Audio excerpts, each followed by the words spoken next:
While I'm up here, I think that what I'll do is try and tell y'all the story of Pistol.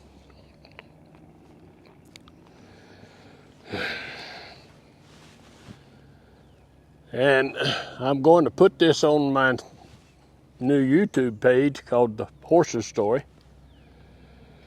And I hope that y'all go to it and listen to the story and like and share. Anyway, Pistol was a horse that one of the things that I learned from him was that you pay real close attention to what the owners were telling you. That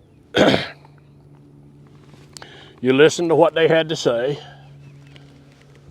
but you also realized that the horse would tell you the truth.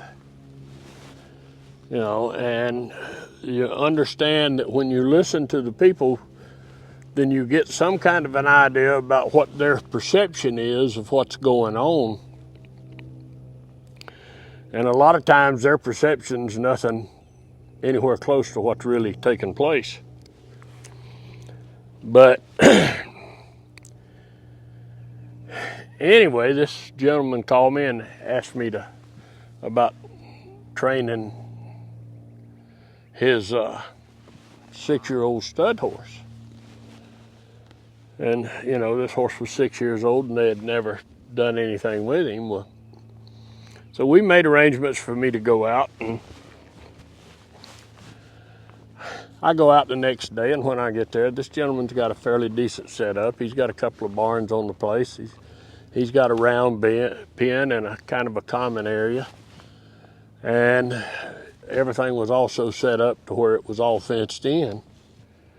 So I went through the gate and come on in the place. Well, I got there and introduced myself, and, you know, pretty soon I realized that Pistol was in a barn by himself without any other horses, and it was a dark barn. I mean, very little light into this barn and what have you. And so we walked over to the barn that Pistol was in. And the gentleman told me, he says, when he comes out of that stall, said, he's going to try and run over you. I said, okay. Well, I'd taken a pretty nice long rope with me, and so as I'm walking over there, as we're walking over there, the two men that work for him were telling me, said, you know, this horse is crazy. I said, there's something wrong with this horse. And so we get there and get to the stall, and I went ahead and went in the stall and proceeded to put a halter on Pistol. Well, that went pretty well, but then I went to try and get Pistol to come out of the stall. Pistol didn't want any part of coming out of the stall. And, you know, it took me probably a good 10 or 15 minutes to get Pistol to where he finally realized that he was going to have to come out of the stall. Well, he did, and when he come out of the stall, sure enough, he took a bead on me, and he was coming pretty hard. Well, I stepped off to the side and just kind of turned him loose, and the man looked at me and he says, well, why'd you turn him loose? And I explained to him. I said, well, this horse had his head in line with his tail, and he had a pretty good head of steam going. And I said, the way things were situated, I said, I was never going to have a chance to turn this horse. I said, but he's out there now, and you could tell he was tickled to be out there. He was running around and, you know, hollering at everything. And so, anyway, I told the man, I said, it won't be a problem. I'll go back out, I'll walk out there and catch him. Well, on the way out there, he proceeded to tell me how they take Pistol out of the stall. Well, the way that they took Pistol out of the stall is they went to him with a whip, and whenever he would come out of the stall, they'd beat him on the legs and the chest and beat him back. Well, it didn't take me long to figure out why Pistol didn't want any part of coming out of that stall. But anyway, he also explained to me about what happened with Pistol when Pistol was a yearling, and Pistol had gotten cast underneath the fence, and the man went out to get him out from underneath the fence. Well, he bent over to pull the yearling out from underneath the fence, and the yearling reached around and bit him. Well, man just left him there and then went in the barn and picked him up a 2x4 and come back and just beat the stuffings out of the horse. Well, from that day forward, they pretty well separated him from everything else, put him in that barn by himself, and had him separated from all the other horses. You know, he could smell them and see them, but he was not allowed to interact with any of the other horses. So anyway, when we walked out there, I was in this area and Pistol's running around out there, and he come back by me. Well, when he come back by me this time, I reached down and got hold of the rope and managed to get him turned. Once I got him turned, I took him and put him in the round pen and told the gentleman I was going to go in the round pen and do a little work with him. Well, I went in there and started to work with him, and it didn't take long. I got Pistol to focus pretty good and start to pay attention some. Well, I got ready to go load him on the trailer, and the man explained to me, he said, well, he's never been off the place and never been in a trailer. He said, this is going to take you a while, so he said, I'm going to go on in the house. I said, okay. Well, 5 minutes later, I walked in and told him to pay me. I said, Pistol's on the trailer and we're ready to leave. Well, we left and got him back to my place and unloaded him and put him in the stall in the barn. Well, I had some errands to run, so I left. Come back about 2 hours later, and I walked up to the stall door, and when I walked up to the stall door and looked inside, I looked at Pistol, and he had hunks of flesh bit out of his side. And he had them bit out of both sides. Well, it didn't take long for me to figure out what was happening because Pistol was standing there, and he reached around, smelled himself, smelled his privates, and then grabbed his own flank and just pulled a hunk of meat out. Well, I'd never seen that kind of behavior before, so I decided the best thing I could do was do some research, so I did. I started doing some research, and I discovered that Pistol was a self-savager, self-mutilator. But you know, this horse was 6 years old and had never been bred to anything, and he had all these hormones running through his system. And of course, he didn't understand about it, so if you've ever watched a stud sometimes groom a mare, stand there and maybe nip her on the sides and in the flanks a little bit and what have you, well, that's kind of what Pistol was doing to himself. But I discovered that those kind of horses are very dangerous. You have to be pretty careful with them. Well, that evening I went ahead and called the man that owned him, and I said, you know, why didn't you tell me that Pistol was a self-savager, a self-mutilator? And he said, well, we hadn't seen him do that in a while, and we thought that maybe he had quit. And I said, no, sir, he hadn't quit. I said, when I got him home, I said, got him back to the barn, and I said, when I come back, he had bitten his chunks of flesh out of his side. Well, we talked a little bit, and I decided to go ahead and continue working with him. Well, Pistol was he was a sweetheart. I mean, everything that I did with him went really easy. Saddling was easy. First ride was easy. But what did happen was whenever I would get Pistol out in the round pen and start working with him, and then he would hook up and get close to me, he would start smelling me. And he would stand there and just, and the next thing you know, he would get in breeding mode. You know, this horse, he didn't know the difference between me and him.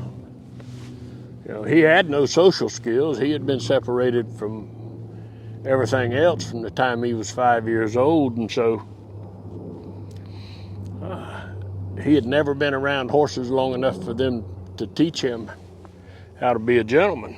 Well, anyway, like I said, his training was going really well. He was riding really nice. We were doing pretty good. One day I was at the barn and was working with Pistol, and there was some people there, clients, and I had forgotten that I had turned the mare out in the pasture out behind the round pen. Well, I'm in the round pen doing some work with Pistol and what have you, and about getting ready to get on and ride, do some riding and what have you, and this mare come up out of the pasture. Well, when she come up out of the pasture, he just lost his mind and he started going bananas. Well, when he did, I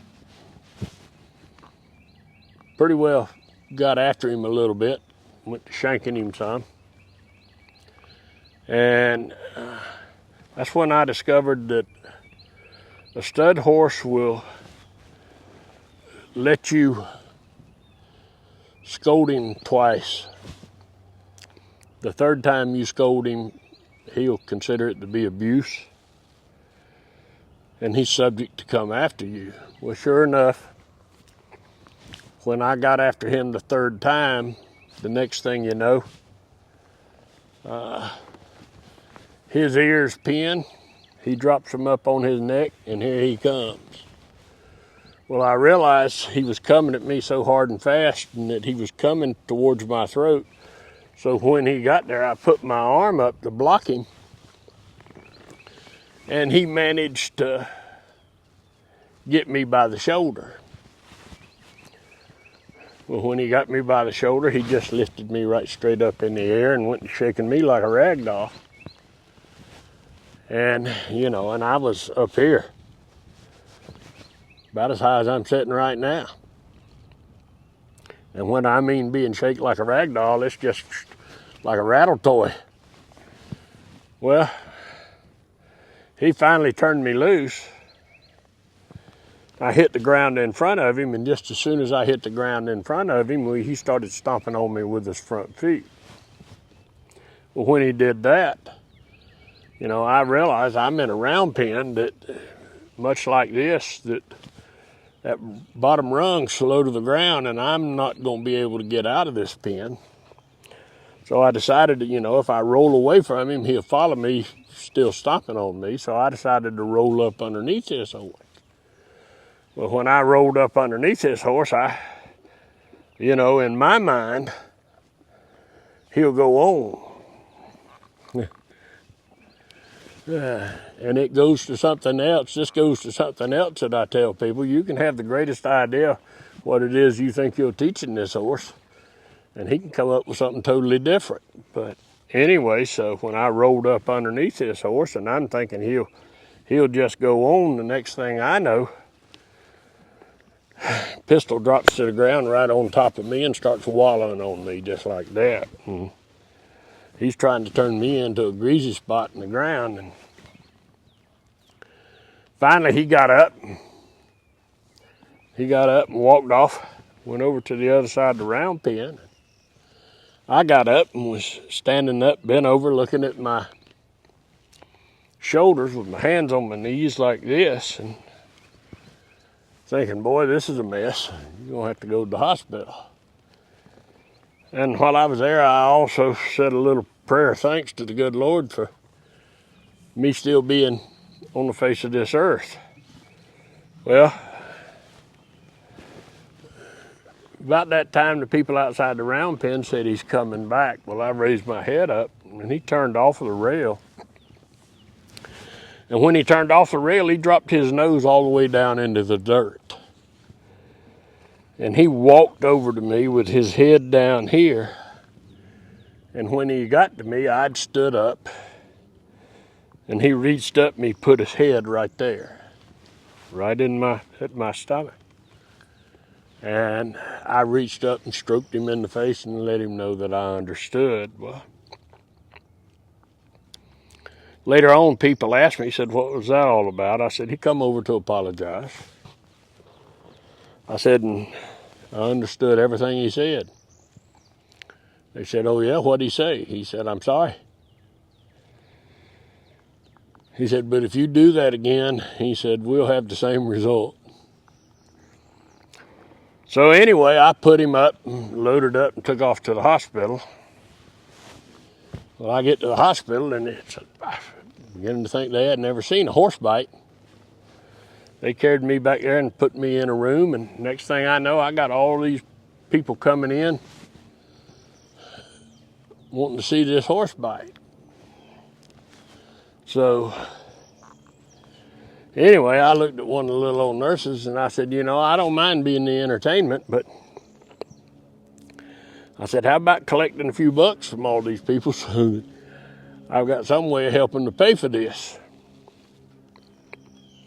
Well, of course, that didn't happen, but they finished me up, and I left. Went back home, and that evening I called Pistol's owner. And I told him what happened, and I said, you need to come out to the barn tomorrow and let's talk about Pistol. So he agreed to come out. So the next day, he shows up and he gets there, and I showed him what my shoulder looked like. And I proceeded to tell him, I said, you know, you need to get this horse gelded. Well, he said, no, I'm not going to do that. He said, God gave him those. And he said, I'm not going to get him gelded. I said, well, you need to understand. I said, he gave vets really good sharp knives and the ability to change this. And I said, you need to do this for this horse so that at some point you can turn him out and let him learn how to become a horse. Well, long about then, he decided that he was going to accuse me of breeding his stud. Well, I looked at him, and that kind of got me a little warm, a little hot under the collar. And we're standing in the barn, and I reached over to my stud stall and slid his front door open and stall door open, and I said, come out here. Well, Joe walked out into the breezeway. I looked at this guy, I said, I own this.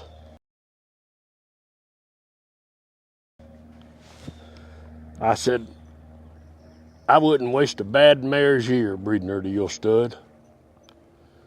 I said, and you know, I said, when you got here this morning, you were going to have two choices. I said, now you've only got one. He said, oh yeah, what's that? I said, well, the choices were going to be to geld this horse or get him out of here. I said, now your choice is to get him out of here.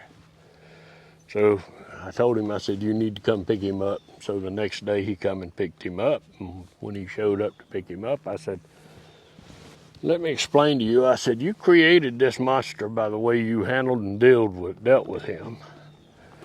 I said, so you need to own this horse for the rest of his life. I said, if this horse could do this to me, I said, the next person that gets hold of him, he may kill. I said, so you need to make arrangements for this horse so that if anything happens to you, that maybe they ought to put this horse right beside you.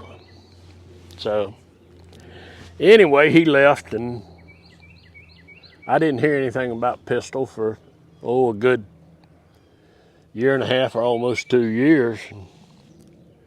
One evening I got a phone call from a young man, and he identified himself as being a trainer. And he says, I want to talk to you about Pistol. I said, man, whatever you do, don't pull on his head. He said, that's too late. He says, this horse put me into the hospital twice today. So I said, well, what happened? And he proceeded to explain. He said, you know that I knew that you had done some work with this horse. And he said, I figured I was going to have a piece of cake. I said, you should have. I said, hey, he rode beautifully. And the guy said, oh yeah. He said, I've never rode anything that rode quite as nice as he did. And he said, I even had my kids riding this horse. I said, wait a minute, you had this kid riding this stud horse? He said, no, he's no longer a stud. I said, okay. I said, well, at least one good thing had happened. He said, well, I had him and things were going pretty good, and said, we went off trail riding today with some people. And he said, we come up on some water. And I said, yeah. And he said, I couldn't get Pistol to go in the water. He said, so I got down off of him and waded out in the water. I said, wait a minute. I said, would you say that again? He said, yeah, he wouldn't go in the water, so I got off and waded out into the water to try and get him to go into the water. I said, fella, I said, it would just never make sense to me to get off of a perfectly good horse to get my feet wet. And he said, well, I did. He said, I got out there, and he said, I pulled on him and said he took a forward step. And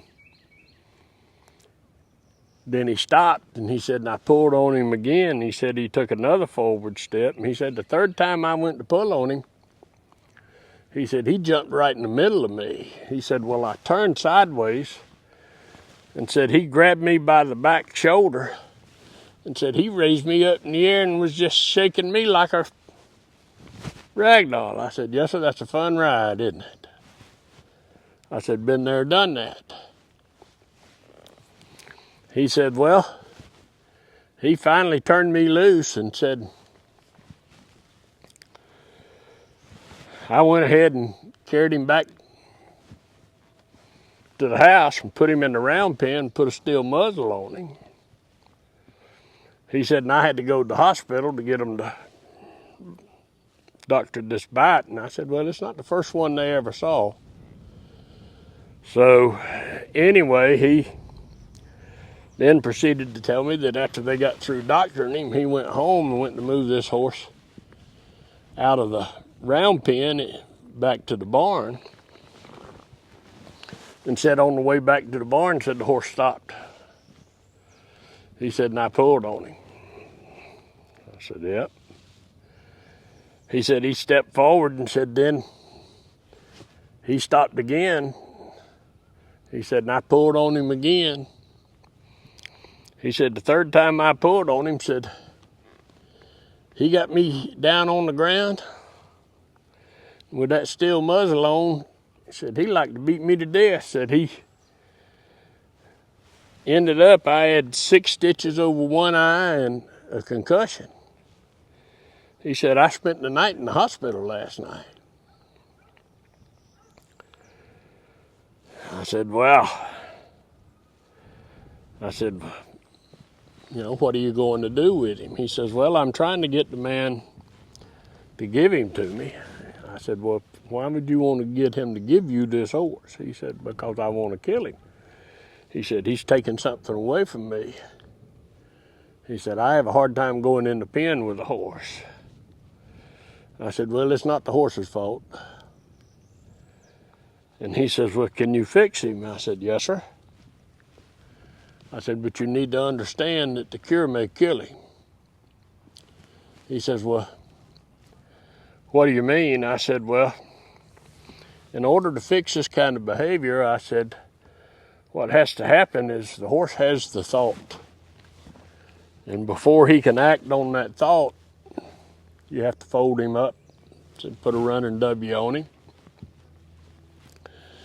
and fold him up and put him down hard with some bad intention. I said, so that means you've got to stand in front of him and pull on him, and you're going to have to trust me more than you ever trusted anybody in your life. I said, because I'll be the one dropping him to the ground. So he said, okay, he was going to try and get the man to give him to him. Well, the guy wouldn't give him the horse. So anyway, I told him, I said, well, when he comes to pick him up, I said, you need to remind this gentleman that I'm still here. Remind him how small the horse world is. And that what I said is that sooner or later this horse will kill somebody. And when he does, I'll be around, I'll hear about it, and I will make certain that somebody gets in his pocket. So anyway, I don't know if he ever told him, but I never heard anything more about Pistol. Many years as that's been, I'm pretty certain that Pistol's gone on to a place where he's probably in a much better place and not having to worry about somebody beating on his legs or his chest. But anyway, if you enjoyed this story and learned anything from it, just hit the like and share button. And I hope you'll come back to see more of the stories of these horses that I've dealt with down through the years.